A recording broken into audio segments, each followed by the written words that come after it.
Dear friends, online classes की जो आपकी श्रृंखला चल रही थी, उस श्रृंखला में आपको विभिन्न टॉपिक्स के बारे में वीडियो बनाकर भेजे जा रहे हैं। डीएलएड क्लास कक्षा के लिए आज हम ऐसे सोशल स्टडी के बारे में कि लेसन प्लान कैसे तैयार किए जाते हैं। तो लेसन प्लान एक ऐसी विधा है जिसमें यदि हम निपुण हैं तो हम क्लास में बच्चों को ज़्यादा से ज़्यादा सिखा सकते हैं। लेसन प्लान का मतलब होता है कि हम क्लास में जाकर क्या पढ़ाने वाले हैं, बच्चे उसके बारे में जानते हैं या नहीं हैं, इन सारी चीज़ों को का समावेश हम लेसन प्लान के अंतर्गत करते हैं। एक टॉपिक लेते हैं, एक टॉपिक के बारे में फिर हमको ये पता लगाना है कि बच्चे उसके बारे में पूर्व ज्ञान रखते हैं या नहीं।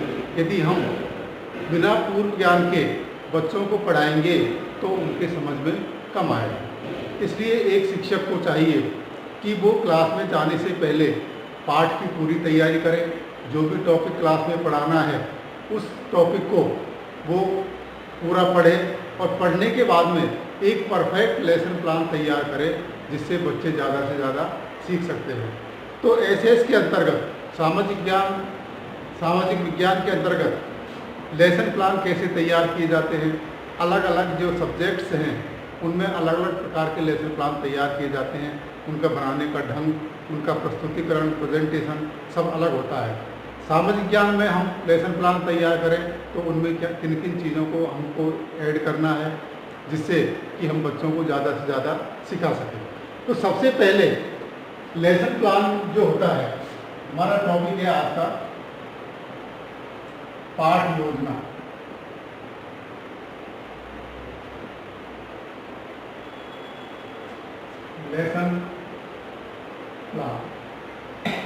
लेसन प्लान के अंतर्गत हम जो भी टॉपिक लेते हैं वो टॉपिक हमारा पूर्व ज्ञान के अंतर्गत होना चाहिए। बच्चों को उसके बारे में थोड़ी बहुत जानकारी होनी चाहिए। ऐसा टॉपिक हमें सेलेक्ट करना है। टॉपिक हमको ज़्यादा बड़ा नहीं लेना है, क्योंकि यदि ज़्यादा बड़ा टॉपिक होगा तो हम उसे हमारे निर्धारित जो कालांश है उसमें समाप्त नहीं कर पाएंगे। तो टॉपिक हमारा उतना होना चाहिए जिससे कि हम निर्धारित जो हमारा कालांश है उसमें हम समाप्त कर सकें। तो सबसे पहले होता है आपका ब्लैक बोर्ड।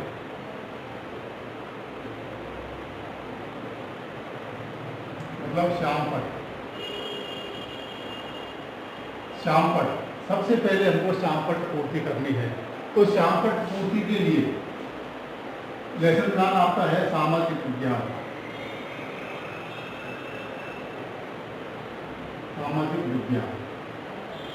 तो श्यामपट्ट के अंतर्गत हमें सबसे पहले हमको लिखना है इस साइड में कक्षा,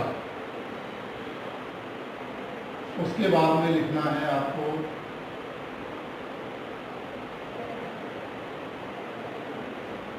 दिनांक, उसके बाद में लिखना है आपको इधर सेंटर में विषय, इसके बाद में लिखना है आपको प्रकरण, फिर लिखना है आपको कालांश और इसके बाद लिखना है समय अवधि। तो ये हमारा तरीका है ब्लैक बोर्ड को पूर्ति करने का कि श्यामपट्ट पर जाते ही हमें सबसे पहले इन सारी चीज़ों की पूर्ति करनी है। इसमें आपको क्लास लिख देनी है, इसमें आपको जो दिनांक है वो डाल देना है। उसके बाद में आपको सब्जेक्ट है एसएस है या सामाजिक विज्ञान है, क्लास जैसे आपने लिख दिया एक, इसके बाद में दिनांक लिख दिया आपने 7/7/21, कालांश लिख दिया आपने, फर्स्ट ड्यूरेशन लिख दिया आपने 40 मिनट। तो ये हो गई आपकी श्यामपट्ट पूर्ति।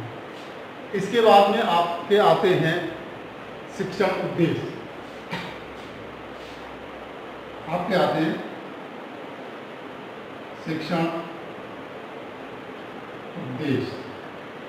शिक्षण उद्देश्य के अंतर्गत हम जिन चीज़ों को बच्चों के अंदर डालना चाहते हैं, जिन चीज़ों को हम बच्चों को समझाना चाहते हैं, वो हमारे क्या क्या उद्देश्य हैं, हम किन उद्देश्यों को लेकर क्लास में अपना टॉपिक पढ़ा रहे हैं, उन उद्देश्यों को हमें यहाँ लिखना है। तो इसके लिए हमें एक फॉर्मेट तैयार करना है। इसमें हो गया आपके शिक्षण उद्देश्य, शिक्षण उद्देश्य, और उसके बाद में होता है व्यवहारगत परिवर्तन। व्यवहारगत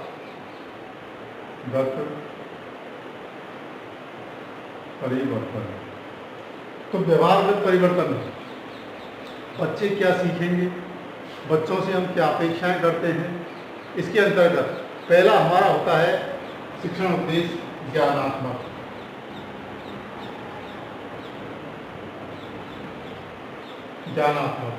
ज्ञानात्मक के अंतर्गत बच्चे छात्र से हम क्या अपेक्षा रखते हैं कि छात्र जो हम टॉपिक पढ़ा रहे हैं उसके बारे में प्रत्यास्मरण कर सकेंगे। छात्र हमारे टॉपिक के बारे में जो हम पढ़ा रहे हैं उसके बारे में प्रत्यभिज्ञान कर सकेंगे। इसके बाद में होता है दूसरा अवबोधात्मक। दूसरा होता है आपका अवबोधात्मक। अवबोध में फिर आपको उनके बारे में है कि जो टॉपिक है उसकी अवधारणाओं की व्याख्या कर सकेंगे। इसके बाद में उसमें परस्पर संबंध तलाशने में सफल हो सकेंगे और उनका वर्गीकरण कर सकते हैं जो टॉपिक हम पढ़ा रहे हैं। इसके बाद में अनुप्रयोगात्मक। तीसरा होता है अनुप्रयोगात्मक।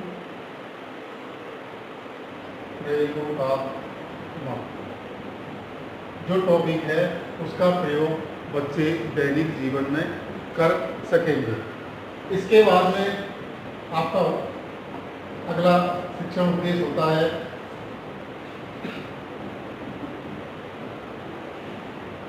कौशलात्मक। कौशलात्मक शिक्षण उद्देश्य में हम कौशल से संबंधित चीज़ों को तो अगला जो हमारा है चौथा वो है कौशलात्मक। चौथा है कौशलात्मक शिक्षण उद्देश्य। इसमें विद्यार्थी जो टॉपिक पढ़ा रहे हैं उसमें अपने कौशल का विकास कर सकेंगे। इसके बाद में आती है अभिरुचि। पांचवा है अभिरुचि। जो टॉपिक हम पढ़ा रहे हैं बच्चे उसमें हमें विश्वास करते हैं कि उसमें अपना इंटरेस्ट, अपनी रुचि दिखाएंगे। इसके बाद में अभिव्यक्ति। छठा हमारा शिक्षण उद्देश्य होता है अभिव्यक्ति। अभिव्यक्ति में अभिव्यक्ति के अंतर्गत बच्चे उसमें अपना समान दृष्टिकोण रख सकेंगे और अपना जो मूल्य है उसमें अपना विकास प्रकट कर सकेंगे। इसके बाद में अगला जो होता है हमारा स्टेप होता है अगला वो होता है शिक्षण अधिगम सहायक सामग्री। अगला होता है हमारा शिक्षण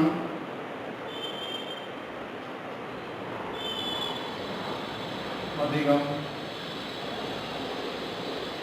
सामग्री। सामग्री का मतलब होता है TLM, टीचिंग लर्निंग मटेरियल, कि हम जो टॉपिक पढ़ा रहे हैं उसमें हम किन किन चीज़ों का प्रयोग करते हैं। जैसे चौक का प्रयोग करते हैं, डस्टर है, इसके अंतर्गत चौक है,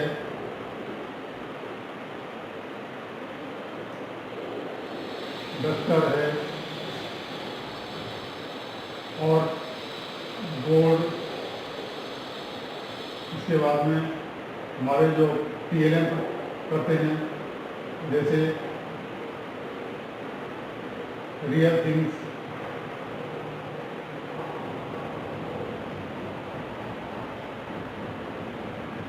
इसके बाद में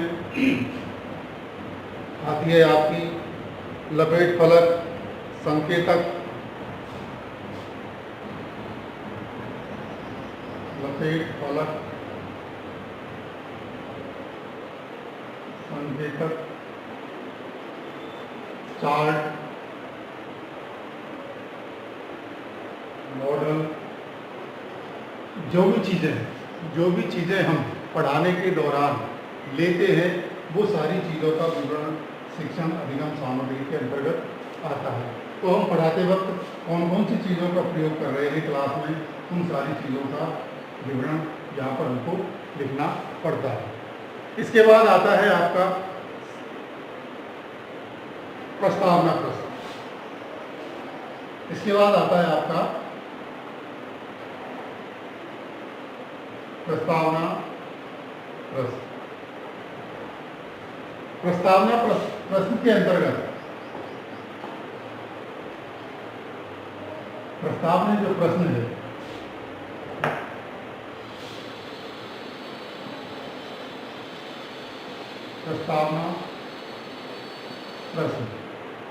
प्रस्तावना प्रश्न में हम एक डायग्राम तैयार करते हैं।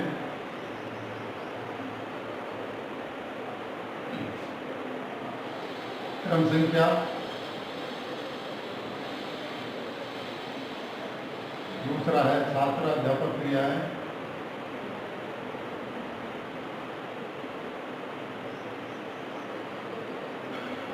तीसरा है छात्र क्रियाएं।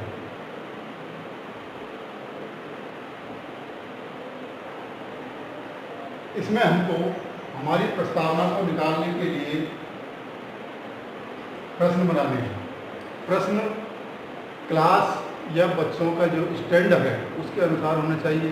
प्रश्न हमारे टॉपिक के आधार पर होने चाहिए, ये नहीं कि हम पढ़ा क्या रहे हैं और पूछ क्या रहे हैं। तो प्रस्तावना प्रश्न में हमको ऐसे 3 या 4 प्रश्नों का निर्माण करना है और अंत में आपका इसमें आप प्रश्न पूछेंगे, छात्र उत्तर देंगे। छात्र उत्तर देंगे। उत्तर देने के लिए हमें इन प्रस्तावना प्रश्नों में हमें सरल और साधारण प्रश्न, सरल, साधारण व प्रकरण के अनुसार पूछने हैं। चौथा प्रश्न होगा हमारा समस्यात्मक। समस्यात्मक प्रश्न में हम हमारा जो टॉपिक है, जो टॉपिक हम पढ़ा रहे हैं वो टॉपिक हमारा निकलकर सामने आता है। तो ये हो गया प्रस्तावना प्रश्न। प्रस्तावना प्रश्न हमको तीन प्रश्न पूछे। चौथा प्रश्न आपका समस्यात्मक होगा जिसमें आपका टॉपिक निकलकर आ जाएगा। इसके बाद में शिक्षण उद्देश्य, शिक्षण उद्देश्य या उद्देश्य कथन। अगला होगा हमारा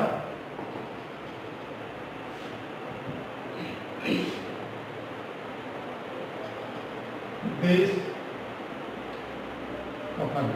तो कहने का मतलब जो हम टॉपिक पढ़ा रहे हैं तो हमको लिखना है आज हम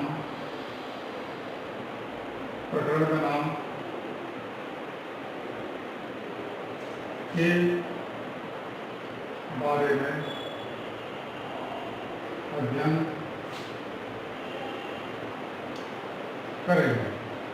तो ये लिखना है हमको उद्देश्य कथन कि हमारा आज का पढ़ाने का टॉपिक क्या है। इसके बाद में हम हमारे जो शिक्षण बिंदु हैं उन पर आते हैं। तो शिक्षण बिंदुओं के लिए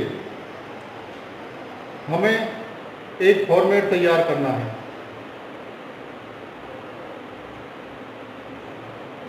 शिक्षण बिंदु, अब हमारा जो पाठ पढ़ाने का जो कार्यक्रम को शुरू होता है शिक्षण बिंदु, तो हमें इसके लिए एक फॉर्मेट तैयार करना है। शिक्षण बिंदु कम से कम 3 होने चाहिए। तीन शिक्षण बिंदु ज़्यादा बड़े नहीं बल्कि छोटे छोटे होने चाहिए, जिससे हम हमारे निर्धारित समय जो हमारा दे रखा है 40 मिनट, उसमें हम पूरा कर सकें। तो इसमें आपका आएगा शिक्षण बिंदु, फिर आएगा आपका छात्राध्यापक कथन, छात्राध्यापक क्रिया,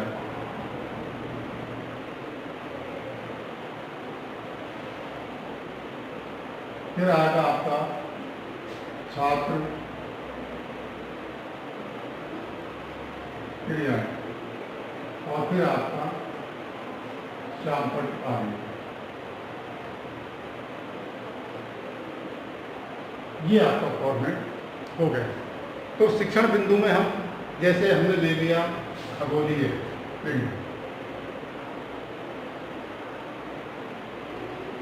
खगोलीय पिंड, ये हमारा पहला शिक्षण बिंदु है। अब पहला शिक्षण बिंदु को हम पढ़ाने के लिए क्या करेंगे? सबसे पहले कि बच्चों को इसके बारे में जानकारी है या नहीं, तो सबसे पहले छात्राध्यापक क्रिया होगा विकासात्मक प्रश्न।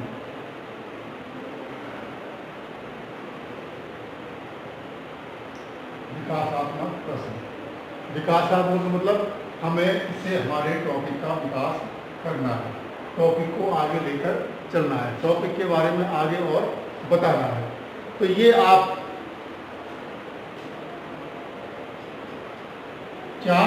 1 से 5 तक प्रश्न पूछ सकते हैं, जिससे हमारा टॉपिक निकलकर सामने आता है। जब ये प्रश्न पूछेंगे तो क्या होगा, उसका रिएक्शन में बच्चे उत्तर देंगे, बच्चे उसका उत्तर देंगे। इसके बाद में छात्र अध्यापक कथन, इसमें आएगा फिर छात्र अध्यापक कथन। छात्र अध्यापक कथन के अंतर्गत हम खगोलीय पिंडों के बारे में बच्चों को विस्तार से बताते हैं। पढ़कर किताब के माध्यम से या फिर कोई हमने नोट्स बना रखे हैं उसके माध्यम से हम बच्चों को क्या करेंगे कि खगोलीय पिंड के बारे में जानकारी देंगे। तो अध्यापक छात्र अध्यापक कथन में ये चीज़ें आती है। तो छात्र अध्यापक जब कथन करेगा तो बच्चे क्या करेंगे? बच्चे उसको क्या करेंगे? छात्र क्रिया में क्या आएगा? ध्यानपूर्वक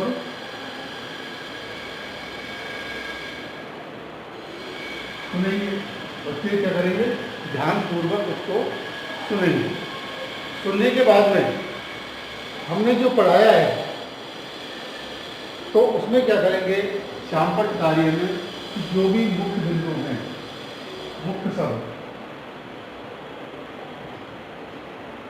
उनको हम श्यामपट्ट कार्य में लिखेंगे कि हमने जो पढ़ा रहे हैं उसमें जैसे कठिन शब्द आ जाते हैं उनको हम मुख्य शब्द के रूप में यहाँ श्यामपट्ट कार्य में लिखेंगे और फिर उनका विस्तार से हम वर्णन बच्चों को करेंगे। कई शब्द ऐसे होते हैं जो बच्चों की समझ में नहीं आते हैं, उनको हम कहाँ नोट करेंगे? श्यामपट्ट कार्य के अंतर्गत। इसके बाद में हमारा होता है कि हमने जो पढ़ा दिया, हमने ये पढ़ा दिया। अब पढ़ाने के बाद में हमको ये कैसे मालूम करना है कि बच्चों के समझ में आया है या नहीं, बच्चों को उसका बोध हुआ है या नहीं, बच्चों को उसका ज्ञान हुआ है या नहीं। तो इसकी जानकारी करने के लिए हम छात्र अध्यापक क्रिया में क्या होगा आपका अगला, ये होगा आपका छात्र अध्यापक कथन। इसके बाद में होगा बोध प्रश्न।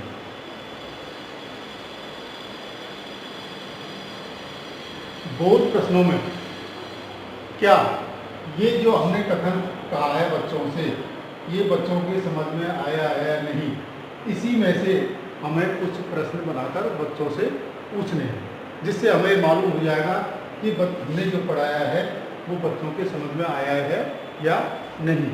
तो इनकी संख्या भी आप 1 से और 3 तक रख सकते हैं।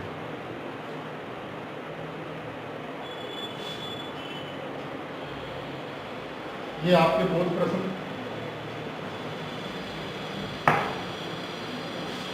बोध प्रश्न,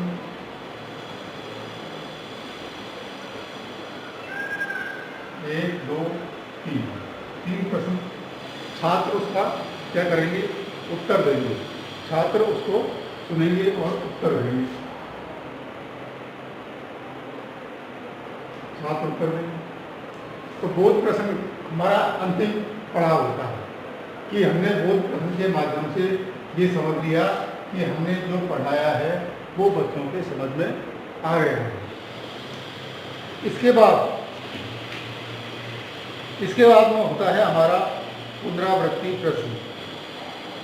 पुनरावृत्ति प्रश्न ये हमारा यहाँ पर खत्म हो जाता है। तीनों जो भी टॉपिक पढ़ाएंगे उनमें आपको इन सारी चीज़ों का समावेश करना है। दूसरा टॉपिक फिर लेना है, फिर तीसरा टॉपिक। तो कहने का मतलब अधिकतम आपको 3 टॉपिक या 3 शिक्षण बिंदु ले लें। इसके बाद में आपका आता है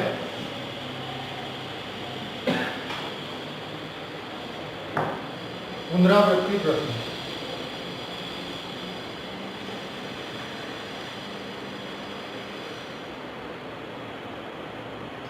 पुनरावृत्ति प्रश्न, पुनरावृत्ति का मतलब दोहरान, कि जो सारी चीज़ हमने पढ़ाई है उसका दोहरान करने के लिए हम पुनरावृत्ति प्रश्न शिक्षा कार्य के लिए देते हैं।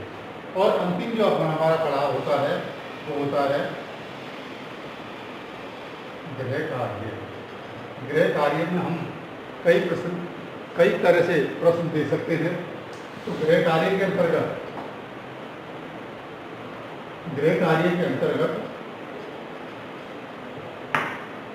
गृह कार्य में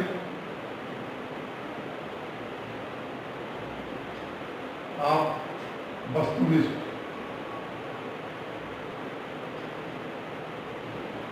प्रश्न दे सकते हैं, 1 या 2। इसके बाद में आप दे सकते हैं रिक्त स्थान वाले,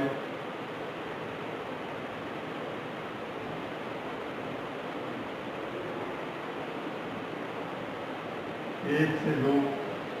इसके बाद में सही गलत,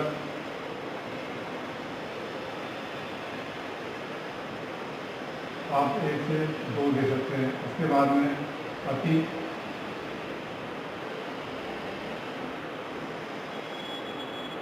लघुत्रात्मक प्रश्न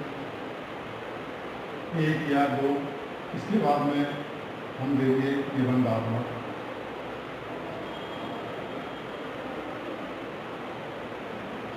तो निबंधात्मक प्रश्न में जो भी हमने संपूर्ण पढ़ाया है उसका संपूर्ण सार आ जाना चाहिए निबंधात्मक प्रश्न में। तो इस प्रकार हम इस तरह के हम 2, 3, 4, 5 तरह के प्रश्नों का निर्माण कर सकते हैं। प्रश्नों का निर्माण करते समय वही चीज़ें हमें ध्यान रखनी है कि बच्चे उसको आसानी से समझ सकें। जो पढ़ाया है उसके आधार पर ही हमको बच्चों को प्रश्न देने हैं। तो आज के टॉपिक में आपने सामाजिक ज्ञान शिक्षण, सामाजिक विज्ञान शिक्षण के अंतर्गत पाठ योजनाएं कैसे तैयार की जाती है इसके बारे में पढ़ा। तो कहने का मतलब है पाठ योजना में हमको स्टेप बाय स्टेप चलना है। टॉपिक का चुनाव हमको हमारी कक्षा के स्टैंडर्ड के अनुसार करना है। 3 शिक्षण बिंदुओं का हमको प्रयोग करना है और उनके आधार पर हमको छोटे छोटे प्रश्नों के माध्यम से अपने पाठ को आगे बढ़ाना है। और शिक्षण सहायक सामग्री का प्रयोग हमें अवश्य करना है, क्योंकि शिक्षण सहायक सामग्री के कारण या उसके प्रयोग करने से बच्चे ज़्यादा से ज़्यादा सीखते हैं। अगले टॉपिक में आपको दूसरे प्रकरण के बारे में बताया जाएगा, इसमें कि हम पाठ योजना किस प्रकार तैयार करते हैं।